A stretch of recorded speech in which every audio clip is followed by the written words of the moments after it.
Shalom, shalom.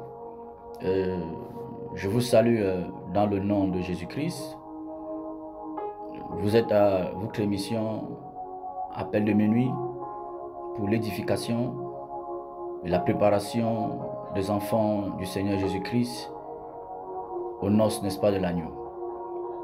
Comme le Seigneur nous dit dans le livre de Romains chapitre 13, à partir du verset 11, ce passage que nous ne cesserons de lire et de proclamer pour maintenir l'église de Jésus-Christ en parfait état de veille. Cela importe d'autant plus que vous savez en quel temps nous sommes. C'est l'heure de vous réveiller enfin du sommeil. Car maintenant, le salut est plus près de nous que lorsque nous avons cru. La nuit est avancée, le jour approche. Dépouillons-nous dans des œuvres des ténèbres et revêtons-nous des armes de la lumière. Marchons honnêtement comme en plein jour, loin des orgies, de l'ivrognerie, de la luxure et de la débauche, des querelles et des jalousies. Mais revêtez-vous du Seigneur Jésus-Christ et n'ayez pas soin de la chair pour en satisfaire les convoitises. Une fois encore de plus, shalom. Vous êtes à votre émission Appel de minuit TV. Vous êtes invité à vous abonner à la chaîne Appel de minuit TV pour recevoir les suites, n'est-ce pas, des enseignements. Et vous pourrez poser vos questions et vos remarques en commentaire sur la chaîne YouTube Appel de minuit TV. Le Seigneur Jésus-Christ, en ce moment, interpelle les nations à se tourner vers la véritable source de paix, interpelle l'Église, les églises locales du monde entier,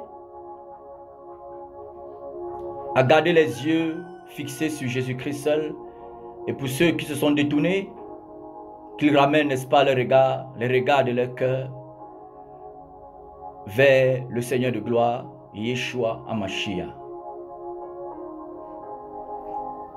Aujourd'hui, le Saint-Esprit veut nous parler du plus grand autel. Vous avez certainement souvent entendu, comme l'apôtre Paul pouvait écrire aux églises, n'est-ce pas, de Thessalonique, pour les faire comprendre qu'ils ne devraient pas oublier ce qui leur a été enseigné précédemment. Parce que selon leur crainte, à cause des doctrines qu'ils avaient reçues, disant que le Seigneur serait déjà venu, voilà pourquoi ils passaient les moments difficiles.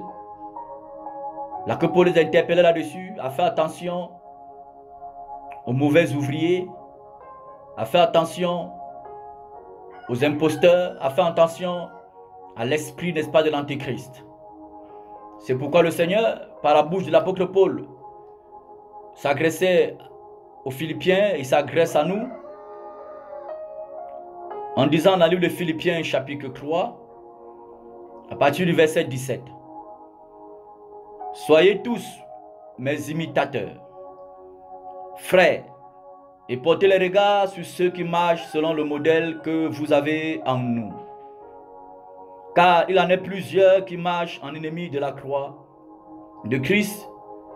Je vous en ai souvent parlé et j'en parle maintenant encore en pleurant. Leur fin sera la perdition. Ils ont pour Dieu leur ventre. Ils mettent leur gloire dans ce qui fait leur honte. Ils ne pensent qu'aux choses de la terre. Alléluia. Le Saint-Esprit veut nous parler ce soir de la croix. Le plus grand autel de l'histoire de l'humanité, le plus grand autel de l'histoire du monde spirituel, du monde physique.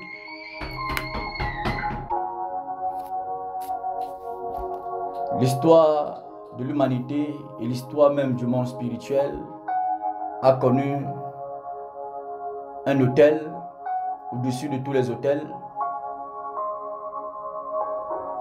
Et parmi tous les autels qui ont été bâtis dans l'histoire de l'humanité, un seul autel s'élève au-dessus de tous les autels. Pourquoi, chers frères, chères sœurs, chers bien-aimés, chers auditeurs, le Saint-Esprit t'amène aujourd'hui à écouter cet enseignement sur l'autel. Et parce qu'il m'est parvenu qu'aujourd'hui, beaucoup des hôtels sont demandés à être bâtis dans les assemblées. Et j'en ai suivi, malheureusement, un certain prophète proclamé haut et fort sous l'acclamation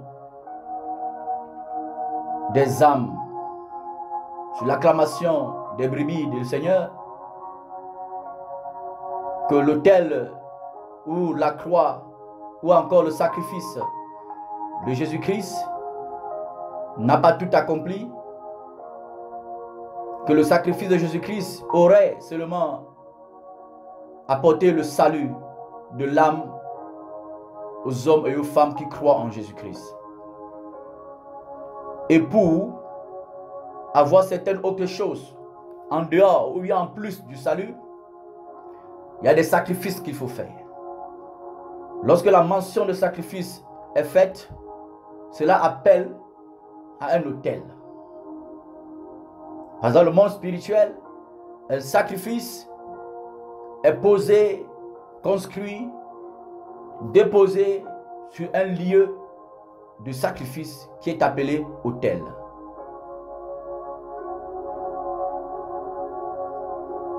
Christ était mon âme parce que en écoutant les personnes qui acclamaient, n'est-ce pas, ce monsieur, je me demandais, Seigneur, est-ce que nous allons nous en sortir avec les panoplies de révélations terrestres, sataniques, diaboliques que Satan communique aux hommes, n'est-ce pas, dans ce monde? Mais gloire à Yeshua, parce qu'il est vivant, il est ressuscité. Nous n'espérons pas seulement, nous n'espérons même pas en ce siècle présent, mais seulement en Yeshua, en Jésus-Christ de Nazareth. Vous avez certainement entendu dire que tout n'est pas grâce dans les choses de Dieu. Mais c'est faux. Je nous dis que par le Saint-Esprit, qu'avec Dieu et en Dieu, tout est grâce. Même les souffrances que nous pouvons endurer à cause du nom de Jésus-Christ ne sont que grâce. Vous vous rappelez dans le livre de Actes chapitre 4, lorsque Pierre et Jean avaient été fouettés à cause du nom de Jésus-Christ, ils étaient heureux d'avoir jugé été dignes d'être persécutés à cause du nom de Jésus-Christ. C'est une grâce pour eux d'avoir été persécutés, d'avoir été fouettés pour Jésus-Christ. En Jésus-Christ, tout est grâce. La santé est grâce, l'abondance financière est grâce, le manque financier, le manque matériel est grâce, l'humiliation, l'élévation est grâce, sont grâce. Alléluia. Tout en Jésus-Christ n'est que grâce. Et ce monsieur enseignait que la mort de Jésus-Christ a été exécutée pour accomplir une seule chose, pour sauver l'âme, n'est-ce pas, des humains de leur péché.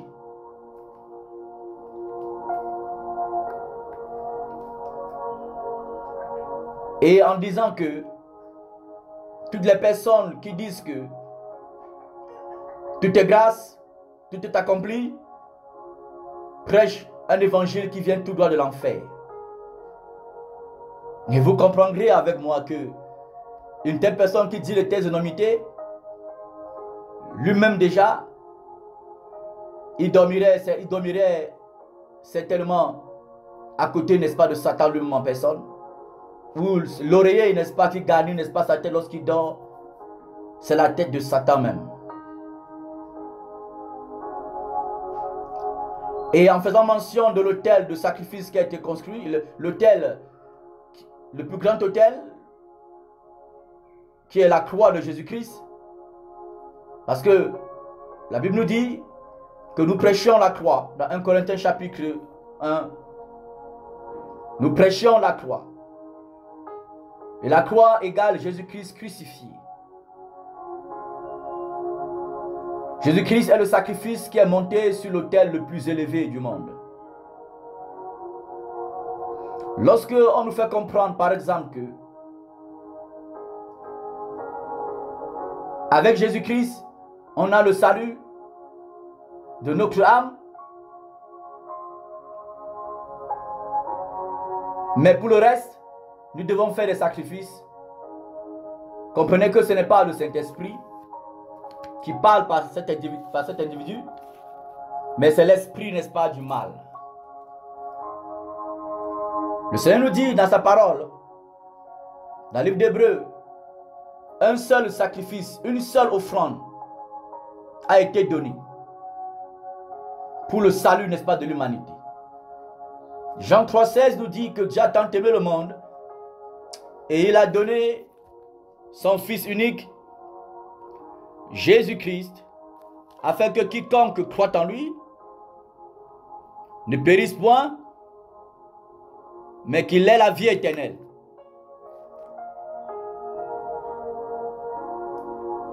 Et la Bible nous dit, dans le livre de Tite, chapitre 2, verset 15, que la grâce de Dieu, source de salut pour tous les hommes, a été manifestée. Le salut. Le salut vient d'un mot grec soteria qui signifie guérison, délivrance, liberté, sauver. Donc dans le salut en Jésus-Christ, nous avons tout. Et qu'avons-nous fait pour mériter, n'est-ce pas, ce sacrifice que Jésus-Christ a accompli? Nous n'avons rien fait. Lorsque cet individu nous fait comprendre que, par exemple, le chrétien qui lit la Bible, il tombe sur les versets qui parlent que le royaume des cieux appartient aux violents, et il dit si quelque chose est obtenu par violence, ce n'est plus grâce. Et on voit les chrétiens qui acclament parce que ces chrétiens certainement sont envoûtés, ou soit sont dans l'ignorance, soit ce sont des personnes certainement qui ne sont pas vraiment converties. Le royaume des cieux appartient aux violents. En une violence pour s'en emparer. La violence, ici, c'est la violence contre tout ce qui me sépare de Jésus. La violence, c'est contre tout ce qui peut me séparer de Jésus-Christ, me priver des promesses, de l'accomplissement des promesses de Dieu dans ma vie, dans ta vie. Je dois tenir, je dois résister, comme le Seigneur nous demande de résister à la chair. De résister à la chair. De violenter sa chair. Et pour violenter, soumettre la chair, on a besoin du Saint-Esprit. Parce que la Bible dit, ce n'est ni par la force, ce n'est ni par la puissance, ce n'est ni par nos forces, ni par nos capacités, ni par nos atouts humains que nous déplacerons une quelconque montagne qui s'oppose à l'accomplissement des promesses de Dieu, n'est-ce pas, dans nos vies, mais c'est par le Saint-Esprit. Et le don du Saint-Esprit dans nos vies, sur nos vies et avec nous, n'est que grâce. N'est que grâce. La Bible nous parle de plusieurs sacrifices qui ont été pratiqués dans l'histoire de la marche d'Israël. Nous pouvons voir cela dans le livre de Lévitique, par exemple, Lévitique chapitre 1. Il y a presque 6 sacrifices qui ont été mentionnés là-bas. Les sacrifices majeurs qui ont été exécutés, n'est-ce pas, en Israël, en Israël, accompagnés, n'est-ce pas, de certaines fêtes, dans Lévitique chapitre 23. Nous parlons en ce jour du plus grand autel, du plus grand sacrifice, parce que le plus grand autel est lié au plus grand sacrifice. Ou le plus grand sacrifice est lié au plus grand autel. Nous parlons du fait que pouvons-nous dire que en Jésus-Christ tout est accompli? Ou avec la mort de Jésus-Christ tout est accompli? Ou est-ce que avec le sacrifice de Jésus-Christ tout est accompli? Bien évidemment, oui. Car ce n'est pas nous qui le disons, ce n'est pas moi qui le dis, mais c'est la parole de Yahweh qui le dit dans le livre de Jean chapitre 18. Jean chapitre 18 nous fait comprendre que tout est accompli.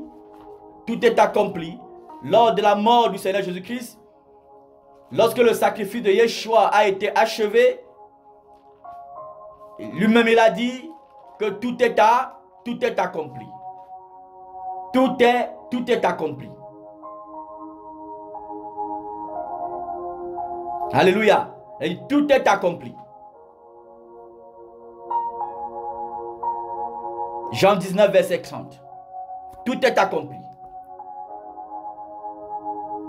Il n'y a pas un autre sacrifice que nous devons faire, mon frère, ma soeur, cher auditeur, pour entrer dans la vie éternelle, pour bénéficier des promesses qui sont liées à la crainte, n'est-ce pas, de Dieu, des promesses qui sont liées à la connaissance, n'est-ce pas, de la personne de Jésus-Christ de Nazareth. Il n'y a pas un autre sacrifice. Il n'y a pas un autre autel qui devrait être bâti. Mais au contraire, l'autel qui a été bâti, là où le Seigneur Jésus-Christ a été crucifié, la croix de Golgotha, parce qu'il est dit, maudit soit celui qui est pendu au bois. Jésus-Christ a été crucifié sur le bois, sur l'autel, le plus grand autel. Il a été maudit à notre place. Il a porté nos malédictions, il a porté nos condamnations, il a porté, n'est-ce pas, nos échecs, il a porté, n'est-ce pas, nos culpabilités, il a porté, n'est-ce pas, nos malheurs, il a porté, n'est-ce pas, nos péchés.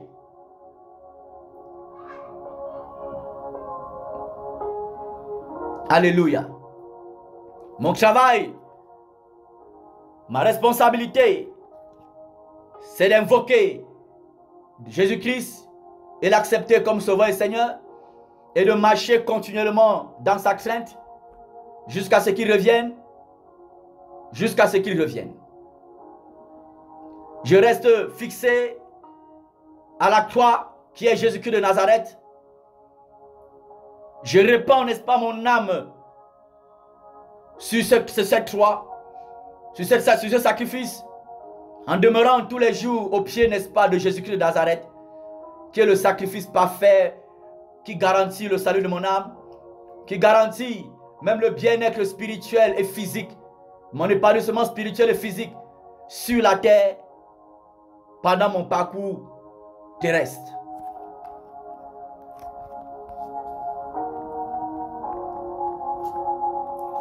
Ce monsieur a dit, comme nous le voyons dans les Écritures, que dans la parole de Dieu, Dieu avait demandé beaucoup de sacrifices aux enfants d'Israël. Et nous voyons ce sacrifice dans le livre de Lévitique chapitre 1, abattu chapitre 1.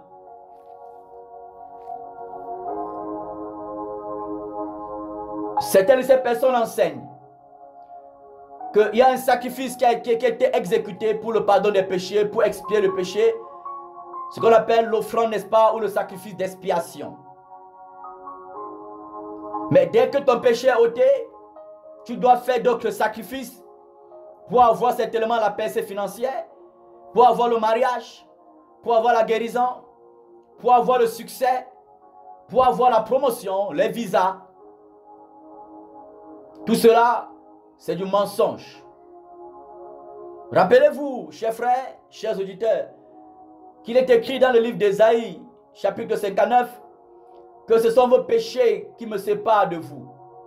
Vos crimes, vos fornications, vos jalousies, vos convoitises, vos haines, vos colères, vos mensonges, vos prostitutions, vos masturbations, vos avortements, vos orgueils, ce sont vos choses qui vous séparent, n'est-ce pas, de Dieu. Cela signifie que si mes péchés sont expiés, il n'y a plus une chose entre Dieu et moi, si ce n'est que Jésus-Christ de Nazareth. si ce n'est que le sacrifice de Yeshua, si ce n'est que le plus grand autel sur lequel Jésus-Christ a été crucifié, et parce que mes péchés, tes péchés, peu importe la quantité, la qualité de tes péchés, lorsque ces péchés ont été enlevés par ta foi en le sacrifice de Jésus-Christ de Nazareth, tu entres en communion, en contact avec Dieu. Et parce que tu es en contact avec Dieu, ce Dieu s'appelle le Dieu en qui nous avons tout pleinement. Tout pleinement. Colossiens chapitre. Colossiens.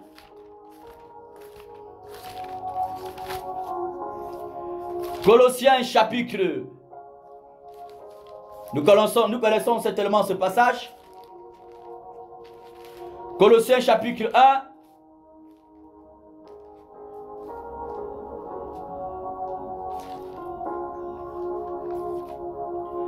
Colossiens chapitre 2, le verset 9 nous dit, nous avons, car en lui habite corporellement toute la plénitude de la divinité. Verset 10, vous avez tout pleinement en lui qui est le chef de toute domination et de toute autorité. Dès lors où l'offrande d'expiation a été donnée, le sacrifice de Jésus-Christ a été exécuté, accompli, achevé, Jésus-Christ dit dans le livre de Jean chapitre 19 verset 30 que tout est accompli. Cela signifie que j'entre dans l'accomplissement, dans la possession de tout l'avenir de paix, de tout l'avenir de gloire, de tout l'avenir de joie, d'allégresse que l'Éternel a tissé pour toi, pour moi avant la fondation du monde. Pourquoi? Parce que ce qui me séparait, n'est-ce pas, des promesses de Dieu, ce qui me séparait d'entrer en possession des promesses de l'Éternel des armées, ont été enlevés par le sacrifice de Jésus-Christ sur le plus grand autel, l'autel de Golgotha. C'est pourquoi le Seigneur lui-même nous dit encore dans le livre de 2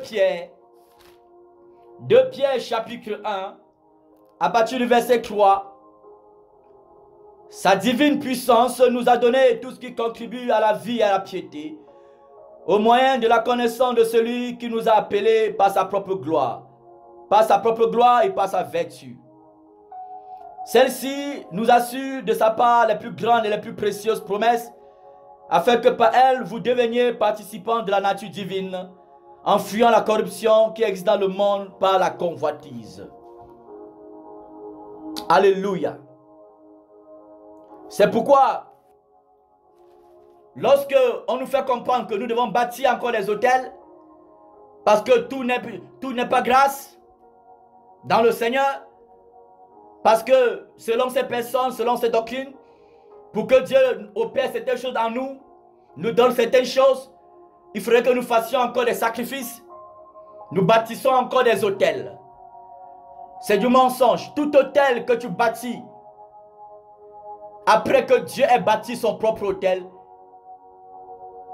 est très dangereux, n'est-ce pas, pour le salut de ton âme. C'est une malédiction. Parce que tu, à ton niveau, amoindris la puissance de l'œuvre de la croix. À ton niveau, tu marches en ennemi de la croix de Christ. Comme on a lu précédemment dans le livre de Philippiens chapitre 3, qu'il y a plusieurs personnes qui marchent en ennemi de la croix de Christ. En vous faisant croire que le sacrifice de Jésus-Christ de Nazareth ne suffit pas pour ton salut. Ne suffit pas pour ton épanouissement spirituel. Ne suffirait pas pour ta guérison, ne suffirait pas pour ton élévation, ne suffirait pas pour ton mariage, ne suffirait pas pour la réussite, la santé spirituelle et physique, n'est-ce pas, de tes enfants.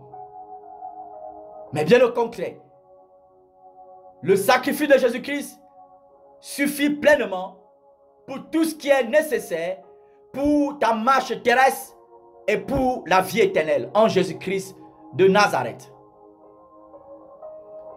Si vous ne voulez pas vous sanctifier, vous ne voulez pas marcher dans la vérité, dans l'humilité, dans le contentement, vous ne voulez pas laisser Dieu vous perfectionner, nettoyer, épurer et monder vos sales caractères, vos sales habitudes, vous deviendrez facilement la proie de beaucoup de ces personnes qui marchent en ennemi de la croix de Jésus-Christ de Nazareth.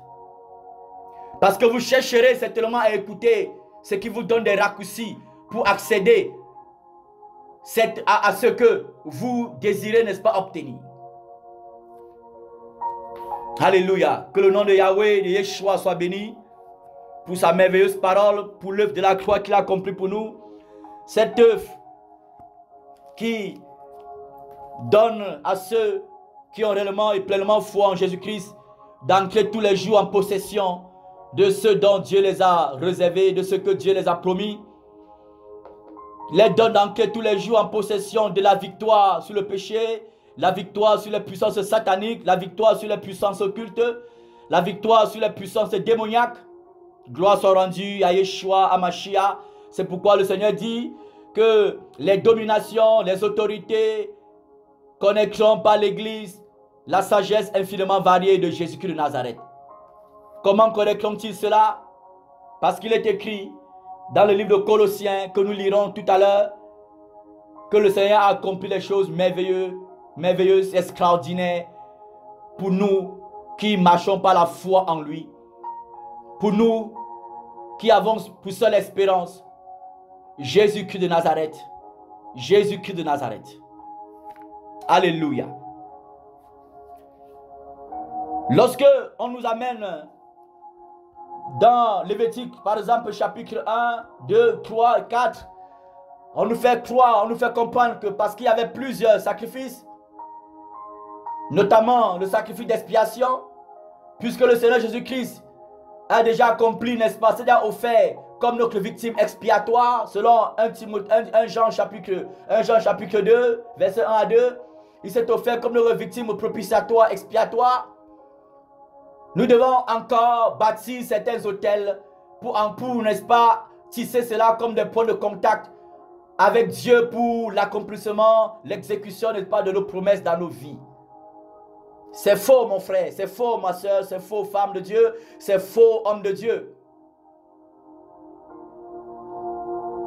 On nous fait croire aussi que nous devrons bâtir des autels de sacrifice. Parce qu'il n'y avait pas beaucoup, il n'y avait pas seulement l'autel d'expiation. Selon ce que ces personnes disent pour amener les chrétiens à bâtir les autels financiers, les autels qui vont parler contre le célibat, les autels qui vont parler contre le chômage, les autels qui vont parler contre la stérilité, bâtir des autels qui vont parler contre l'humiliation, les autels qui vont parler contre la mendicité, les autels qui vont parler contre la pauvreté financière, les autels qui vont parler contre le non-refus, n'est-ce pas, contre le refus de visa. On vous amène à bâtir les autels qui vont parler contre la stérilité, comme je disais, contre ton ministère, contre ton entreprise. C'est de la pure sorcellerie. C'est de la pure sorcellerie. Toute personne qui bâtit un autel, aussi petit que cela puisse être, marche en ennemi de la croix. Même si tu le fais par ignorance, l'ignorance ne préservera personne, ne sauvera personne, mais l'ignorance tue. Parce que Dieu a donné tout pleinement, pour celui-là qui veut marcher par la foi et non par la vue, qui veut marcher, n'est-ce pas, en humilité de cœur, qui veut marcher étant assis au pied de la croix de Jésus-Christ tous les jours. Il a tout donné pour le salut de son âme, pour son épanouissement spirituel, son épanouissement terrestre. Il a tout donné. Il n'y a pas un autre autel qu'il faut bâtir. Il n'y a pas un autre sacrifice, n'est-ce pas, qu'il faut faire, qu'il faut, n'est-ce pas, exécuter, qu'il faut donner. Le seul sacrifice qui est nécessaire, ou bien qui était nécessaire pour respecter l'exigence, n'est-ce pas, de la justice divine de l'Éternel, a été accompli par Jésus-Christ de Nazareth. Maintenant, le Seigneur nous dit que ce que nous devons faire en retour, c'est d'accepter Jésus-Christ comme Sauveur et Seigneur. Ça veut dire quoi, l'accepter comme Sauveur et Seigneur? Ce n'est pas lui offrir notre vie comme un sacrifice vivant. Offrir notre vie, offrir notre esprit, notre âme et notre corps.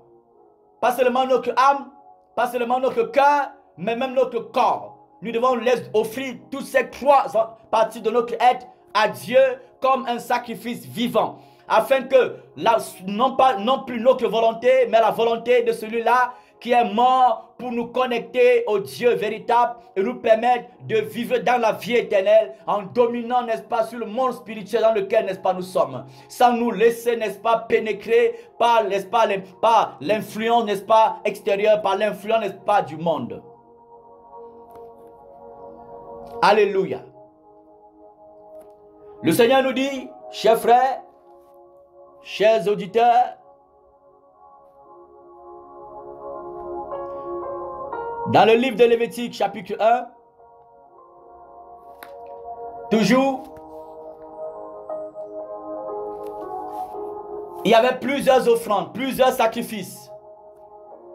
Mais parce que on amène toujours les âmes de Dieu à ce qui va davantage, n'est-ce pas, les attacher, les focaliser, n'est-ce pas, à la terre.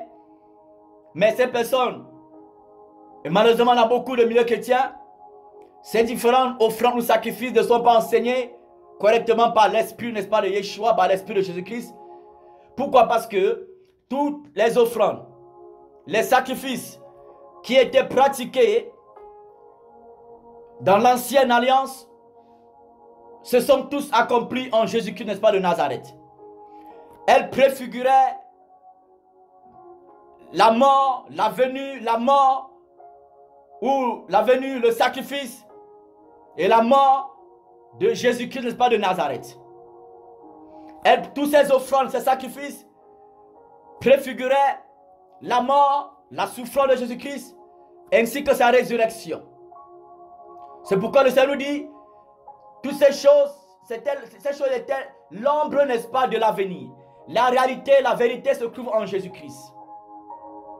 C'est-à-dire ces sacrifices qui étaient pratiqués, ces sacrifices qui étaient exécutés sur des autels dans l'ancienne alliance, trouvent leur correspondance ou leur accomplissement en Jésus-Christ. Par exemple, la Bible ne nous parle dans Lévitique chapitre 1, parce que certains de ces pasteurs, de ces prophètes, nous font croire qu'il faut bâtir encore d'autres sacrifices, d'autres autels pour faire certains sacrifices. Et pourtant, la Bible dit dans le Romains chapitre 12, verset 1, offrez-vous comme un sacrifice vivant, saint, agréable à l'Éternel, ce qui sera de votre part un culte raisonnable. Le seul sacrifice que nous devons offrir à Dieu pour appartenir à Dieu, c'est notre vie, c'est notre être entier, c'est notre âme, notre esprit et notre corps. Parce que offrez-vous comme un sacrifice. C'est-à-dire nous montons sur un autel. Nous montons sur un autel. Et nous montons sur quel autel? Sur l'autel de la croix. Quel autel de la croix? Où le Seigneur Jésus-Christ de Nazareth s'est crucifié pour nous. Parce qu'en se crucifiant pour nous, il se crucifiait avec nous. Il se crucifiait avec nous. Donc nous acceptons, il a fait déjà, nous acceptons de monter sur cet autel par la foi, où il s'est crucifié pour nous, où il a pris, n'est-ce pas, notre place. Nous acceptons de monter sur l'autel et nous répandons nos vies, n'est-ce pas, sur cet autel, pour que la vie de Christ, n'est-ce pas, nous couvre pleinement et non plus notre vie. Alléluia. Offrez-vous comme un sacrifice vivant. Un sacrifice est posé sur l'autel. Le sacrifice et l'autel est le contact du sacrifice avec, n'est-ce pas, le jugement de Dieu. Le jugement de Dieu. Le jugement de Dieu. Donc il n'est plus question d'aller construire encore quelconque autel pour obtenir quoi que ce soit. Le sacrifice de l'œuvre de la croix peut nous procurer toutes choses selon la volonté du Seigneur. Amen. Dans Lévitique chapitre 1, nous fait comprendre qu'il y avait plusieurs sacrifices, notamment dans Lévitique chapitre 1, le premier sacrifice ou bien la première offrande, et comme par le sacrifice, on voit autel. Ces deux choses sont indissociables. Alléluia. On avait le sacrifice de l'Holocauste, ou l'offrande, n'est-ce pas, de l'Holocauste. Cette offrande de l'Holocauste préfigurait le sacrifice de Jésus-Christ de Nazareth, qui s'est donné tout entier, âme, corps et esprit, n'est-ce pas, sur l'autel. Il a obéi à la loi de l'Éternel, à la volonté de Dieu pendant tout son parcours sur la terre. C'est voilà pourquoi Jésus-Christ est le plus grand holocauste. Le plus grand holocauste. Et nous voyons cela dans Romains chapitre 12, verset 1, qu'on a lu tout à l'heure. Romains chapitre 12, verset 1. Alléluia. On avait l'offrande, n'est-ce pas, de farine. L'offrande de farine. Et j'ai même eu à constater que sur 100 chrétiens, ou sur 100 personnes qui parlent dans les milieux chrétiens, il y a environ 95% qui n'ont jamais entendu parler de l'offrande de farine, qui n'ont jamais été enseignés sur ce que c'est que l'offrande, n'est-ce pas, de farine. Parce que si on vous parle de l'offrande de farine, certainement vous ne donnerez plus vos agents, vous ne donnerez plus, n'est-ce pas, même vos dîmes, qui ne sont même plus d'actualité, bien sûr. Parce que l'offrande de farine renvoie à la mort de celui-là, n'est-ce pas, qui a accepté Jésus-Christ comme Sauveur et Seigneur. Comme l'apôtre Paul pouvait dire, si je vis, c'est plus moi qui vis, c'est Christ qui vit en moi. C'est ça l'offrande de farine. C'est ça l'offrande de farine. Parce que la farine, lorsqu'on pétrit la farine, c'est le pâtissier qui donne à la farine la forme, n'est-ce pas, qu'il veut. Ce n'est pas la pâte ou la farine qui désire une forme quelconque. Alléluia. Abonnez-vous à la chaîne. On parlera de l'offrande de farine en détail par la grâce de Yeshua. Amen. On parle de l'offrande, n'est-ce pas, ou le sacrifice des prémices. Le sacrifice des prémices. Et pour parler de l'offrande de farine, nous pouvons voir Luc, n'est-ce pas, chapitre 9, verset 23. Là-bas, c'est de l'offrande de farine, n'est-ce pas, qu'il s'agit.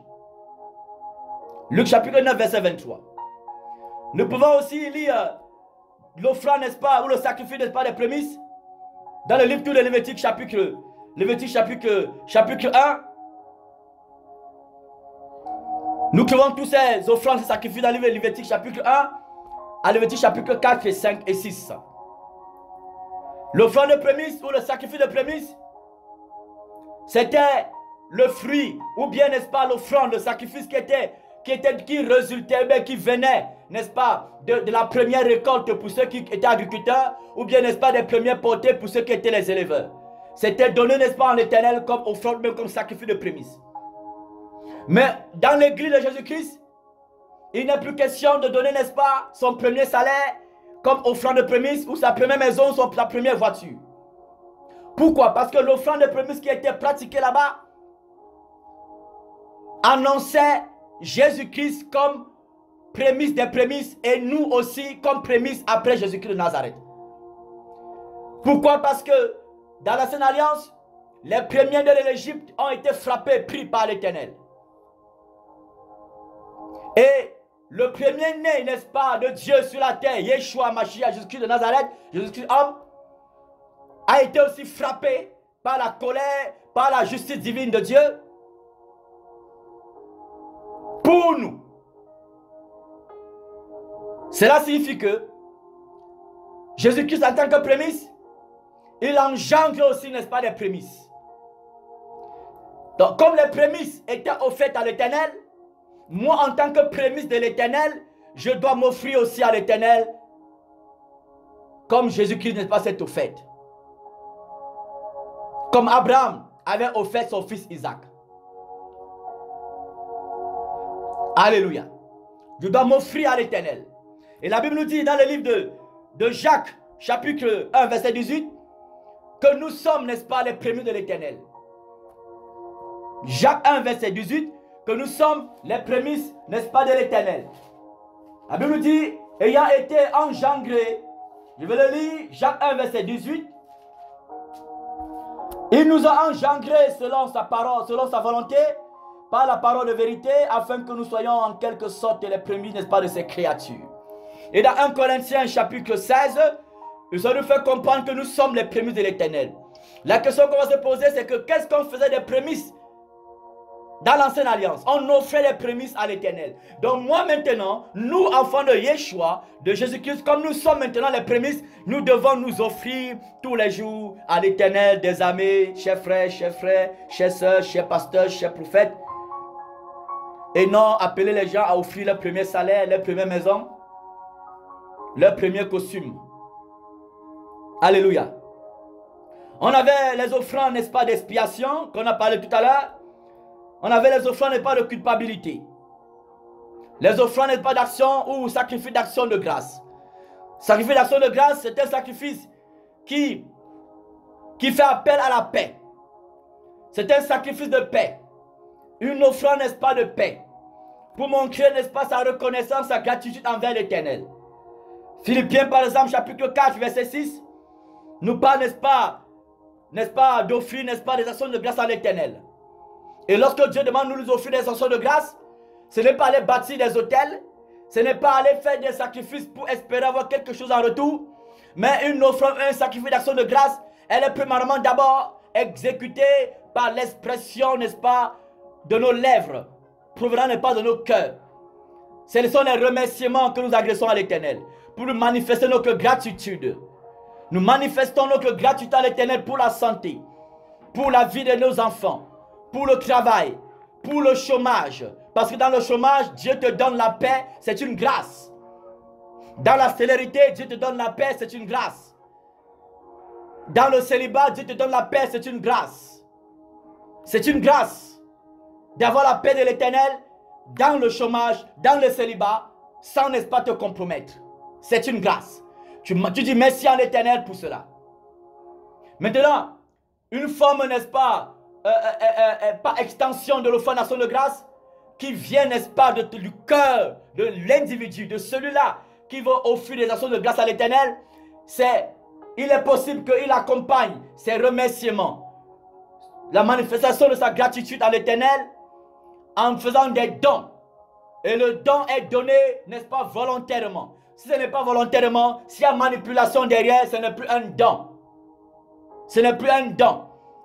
En disant l'Éternel, j'irai voir les orphelins, j'irai voir les veuves, j'irai voir les enfants des rues pour, n'est-ce pas, pour, n'est-ce pas, manifester, n'est-ce pas, ma gratitude envers toi pour la santé, pour, n'est-ce pas, la santé, pour le travail, pour les enfants, pour, n'est-ce pas, la paix que tu me donnes, n'est-ce pas, au quotidien, malgré la petitesse, n'est-ce pas, des finances, n'est-ce pas, que je peux avoir. Alléluia. Amen. Donc, mon frère et ma soeur,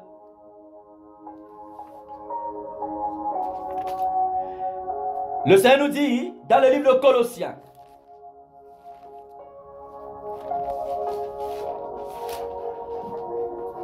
dans le livre de Colossiens chapitre 1, le verset 14, le verset 12, autant pour moi, le Seigneur dit, rendez grâce au Père qui vous a rendu capable d'avoir part à l'héritage des saints dans la lumière. Et lorsque nous parlons de l'autel, nous disons que la croix de Jésus-Christ de Nazareth, c'est le plus grand autel de l'histoire, n'est-ce pas, de l'humanité. Et l'autel signifie le lieu, n'est-ce pas, élevé. Le lieu, n'est-ce pas, de l'élévation. Le lieu élevé, le lieu, n'est-ce pas, de l'élévation. Et le lieu où tu obtiens, n'est-ce pas, l'élévation venant, n'est pas, de l'Éternel. Et cette élévation n'est pas directement, elle n'est pas absolument ou automatiquement une élévation terrestre. C'est une élévation d'abord spirituelle. Afin que, spirituellement étant élevé, tu marches dans ce monde avec le contentement, avec les yeux fixés sur Jésus-Christ de Nazareth. C'est-à-dire l'autel le plus élevé, c'est l'autel où Jésus-Christ a été crucifié.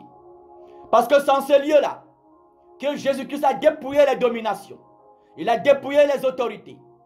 Il a changé, n'est-ce pas, nos malédictions, n'est-ce pas, en bénédiction. Nous étions maudits par nos péchés, maudits, n'est-ce pas, par les alliances familiales, maudits, n'est-ce pas, par les cultes traditionnels. Nous étions maudits, n'est-ce pas, par le péché d'Adam et Ève. Mais sur l'autel le plus élevé, Jésus-Christ de Nazareth a enlevé tout cela. C'est pourquoi la Bible dit que Dieu nous a ressuscités ensemble et nous a fait asseoir ensemble dans les lieux célestes. Nous sommes élevés au-dessus de toutes choses de ce monde. Alléluia. L'autel signifie le lieu de l'élévation. Tu es élevé au-dessus de la séduction du monde. Élevé au-dessus de la convoitise des yeux et de la chair. Élevé au-dessus de la jalousie. Élevé au-dessus du mensonge. Élevé au-dessus, n'est-ce pas, du vol. Élevé au-dessus de la fornication, de l'adultère. Élevé au-dessus de la haine, n'est-ce pas, de ses ennemis. Élevé au-dessus, n'est-ce pas, de la corruption. Élevé au-dessus, n'est-ce pas, des avortements et des crimes. Nous sommes élevés au-dessus de tout cela. Étant élevés au-dessus de tout cela, rien ne peut nous séparer des promesses de l'Éternel. Rien ne peut nous priver de l'accomplissement des promesses de l'Éternel, n'est-ce pas, dans nos vies. Dieu t'a promis à demeure sur l'autel. Ne bâtis plus un autre autel. Offre-toi en sacrifice tous les jours. Sur l'autel. Sur l'autel. Et les promesses de l'Éternel s'accompliront. Sans force. Ces promesses s'accompliront. Au nom de Yeshua Mashiach. Alléluia. Rendez grâce au Père qui vous a rendu capable d'avoir part à l'héritage des saints dans la lumière. Qui nous a délivrés de la puissance des ténèbres et nous a transportés dans le royaume de son Fils. Du Fils de son amour. Alléluia. Il nous a délivrés de la puissance des ténèbres. Il avait dit, par la mort de Jésus-Christ, tu as été délivré des puissances des ténèbres. Si tu as été délivré des puissances des ténèbres, mon frère, ma soeur, par la mort de Jésus-Christ de Nazareth, cela signifie que il n'y a plus, si tu te sanctifies, si tu portes ta croix tous les jours, tu suis Jésus-Christ de Nazareth, il n'y a plus un autre démon, un autre Satan qui sera capable de s'opposer à l'accomplissement des promesses de Dieu dans ta vie. Mais malheureusement, nous tissons nos propres désirs, nos propres ambitions terrestres, sans Dieu. Et nous portons Dieu, nous voulons mettre Dieu dans ça. Et nous amenons les prédicateurs, les pasteurs à la compromission parce qu'on les plonge dans nos visions terrestres, dans nos projets personnels qui ne viennent pas de Jésus-Christ de Nazareth. Et nous forçons Dieu à accepter cela comme la promesse venant de lui-même, mais pourtant ça ne vient pas de lui. Et nous sommes livrés, et vous êtes livrés à toutes sortes d'avalanches, d'attaques de Satan, de l'ennemi, parce que vous voulez construire sans Dieu. Vous voulez amener Dieu à entrer dans vos promesses, dans vos visions. Vous voulez amener Dieu à entrer, n'est-ce pas, dans vos ambitions. Vous voulez amener Dieu à entrer, n'est-ce pas, dans vos désirs, dans vos pensées. Mais pourtant, nos désirs, vos pensées, vos ambitions ne sont pas les ambitions de Dieu, ne sont pas les pensées de Dieu. Vos visions ne sont pas les visions de Dieu. Mais pourtant, lorsqu'on s'offre à l'Éternel comme une offrande, un sacrifice de farine, ce n'est pas notre vision qui compte. Ce ne sont pas nos ambitions qui comptent. Ce ne sont pas nos désirs qui comptent. Mais c'est l'Éternel seul qui compte. Lorsqu'on a un projet, un désir, on le soumet à l'Éternel afin qu'il exécute cela selon sa volonté et selon la volonté que nous avons dans le cœur. Alléluia. Alléluia. Le Seigneur nous dit dans le livre de Colossiens, chapitre 2. Bien-aimé, il n'y a plus un autre autel que tu es censé bâtir. Avec Jésus-Christ, tout est grâce. Avec Jésus-Christ, tout est grâce. Avec Jésus-Christ, tout est grâce. Alléluia. Tout est grâce. En Jésus-Christ, à cause de l'autel où il a été sacrifié, et par l'autel là où il a été sacrifié, pour toi, tu as tout pleinement en Jésus-Christ de Nazareth. Colossiens chapitre 2. À partir du verset 13. Vous qui étiez morts par vos offenses.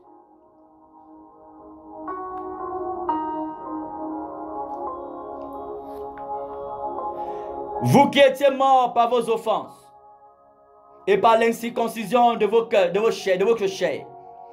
Il vous a rendu à la vie avec lui en nous faisant grâce pour toutes nos offenses. Pourquoi pour toutes nos offenses? Parce que ce sont nos offenses qui nous séparent de l'Éternel. Ce sont tes péchés. Ce sont tes colères, la haine que tu as envers tes ennemis qui te séparent de Dieu. Ce sont tes masturbations, tes pornographies, tes corruptions qui peuvent te séparer de Dieu. Ce sont tes ambitions terrestres qui peuvent te séparer de Dieu. C'est ton amour pour la terre qui te sépare de Dieu. Parce que Dieu dit, affectionnez-vous aux choses d'en haut. Soyez amoureux des choses d'en haut et non amoureux des choses de la terre. Ce sont ces choses qui te séparent de Dieu. Mais si Dieu, n'est-ce pas, enlève ces offenses-là, il n'y a plus une chose qui te sépare de Dieu. Cela signifie que s'il n'y a plus une chose qui te sépare de Dieu, tu es dans Dieu, tu es avec Dieu, tu es dans les promesses de l'Éternel. Et attends tout simplement que ces promesses, n'est-ce pas, se manifestent. Alléluia. Il a effacé l'acte dont les ordonnances nous condamnaient et qui subsistait contre nous. Il a détruit en le clouant à la croix. Il a dépouillé les dominations, les autorités. Il les a livrées publiquement en spectacle, en triomphant d'elles par la croix. En triomphant d'elles par la croix. Alléluia. Oh, Koriaba Santa Mandala Saka. Il dit, il a dépouillé les dominations, les autorités. Il les a livrées publiquement en spectacle, en triomphant d'elles par la croix. Ta victoire vient de la croix. Ta victoire vient du plus grand autel qui a été bâti. L'autel le plus élevé. L'autel le plus élevé. L'autel le plus élevé. Ça vient de Jésus-Christ de Nazareth. Ta victoire vient de Jésus-Christ. Vient de Jésus-Christ crucifié. Alléluia. Il les a livrés publiquement en spectacle, en triomphant d'elle par la croix. Cela signifie que si hier, on a proclamé la malédiction dans ta vie, on a proclamé la malédiction dans ta vie, à la croix de Golgotha, la malédiction a été changée en bénédiction. Si on a dit que tu seras stérile, à la croix de Golgotha, la stérilité a été changée en fertilité. À la croix de Golgotha, n'est-ce pas, si on avait dit que tes enfants, n'est-ce pas, ne seront rien dans la vie, on avait maudit tes enfants. À la croix de Golgotha, ta semence a été bénie. À la croix de Golgotha, ta postérité a été bénie. Si on a dit que dans ta famille, tout le monde sera le dernier, c'est les démons qui ont dit que dans ta famille, tout le monde sera les derniers. Les sorciers dans ta famille ont dit que tout le monde sera dernier. Mais à la croix de Golgotha, Dieu est capable. Il vous prend à la dernière position. Il vous met à la première position. Parce que c'est ce que Satan avait dit. Ce n'est pas ce que lui, il avait dit. Maintenant, à la croix de Golgotha, il change ta position. Il change, il prend ta position d'hier. Il met cela, n'est-ce pas, à une autre position. Dans un lieu élevé. En Jésus-Christ de Nazareth. Il a triomphé d'elle par la croix. Quel que soit ce qu'on avait dit, quel que soit ce qu'on a dit, si tu as été maudit, si tu as été injurié, tu as été intimidé, tu as été humilié, on a dit que tu ne seras rien. Même si on t'a attaché au village, même si on a attaché tes crampes à la croix de Golgotha, tes crampes sont libérées au nom de Jésus-Christ. Tes crampes sont libérées. Si à la croix, n'est-ce pas, si dans ta famille, dans ton village, dans ton lieu d'entreprise, n'est-ce pas, on t'a donné un poison mystique, mais parce que tu acceptes Jésus-Christ de Nazareth et tu lui offres ta vie, ton écran entier, comme une offrande de farine, un sacrifice de farine, comme un sacrifice vivant, à cause, n'est-ce pas, de ce don de ta vie que tu fais à l'Éternel, n'est-ce pas, ce qui a été dit est changé. Ce qui a été dit est changé. C'est à la croix de Golgotha, à la croix de Golgotha, que tu as obtenu la victoire, que tu peux obtenir la victoire. Alléluia. Il a triomphé, il a triomphé, il a triomphé. Il dit, il a dépouillé les dominations, les autorités, avec toutes les dominations spirituelles, les autorités spirituelles qui régnaient dans ta famille, n'est-ce pas, qui régnaient dans ta famille. Dieu a enlevé, n'est-ce pas, l'autorité, n'est-ce pas, qu'ils exerçaient sur toi. Même si tu fais partie de la famille des plus grands sorciers du Cameroun, des plus grands sorciers de l'Afrique, et la sorcellerie a étendu, n'est-ce pas, ses tentacules sur tous les gens de la famille. Si tu acceptes Jésus-Christ, tu t'offres à lui comme un sacrifice vivant. Tu acceptes Jésus-Christ en écoutant l'évangile de vérité. Pas un évangile terrestre, pas un évangile bidon, pas un évangile qui vient, n'est-ce pas, des hommes, mais qui vient du Saint-Esprit. C'est que tout ce que les sorciers dans ta famille ont proclamé, tous les autels, n'est-ce pas, qu'ils ont conçus, n'est-ce pas, seront impuissants contre l'autel de Yeshua qui parle en ta faveur, qui parle en ta faveur. Parce que lorsque l'autel de Yeshua a été bâti, Jésus-Christ est monté là-dessus. Depuis ce temps-là, lorsqu'il a dit tout est accompli, il y a une guerre entre les autels. Il y a l'autel de l'Éternel qui parle contre tous les autels qui ont été bâtis contre toi, qui parle contre tous les autels qui ont été bâtis contre tes enfants, qui parle contre tous les autels qui ont été bâtis contre tes projets, contre tes entreprises. Cet autel qui lutte et qui détruit, qui, n'est-ce pas, renverse, qui écrase, qui disperse tous les autres autels, c'est la croix. C'est la croix, mon frère. C'est la croix, ma soeur. C'est la croix, homme de Dieu. C'est la croix, femme de Dieu. Il n'est plus question de bâtir un hôtel. Il n'est plus question de bâtir un hôtel.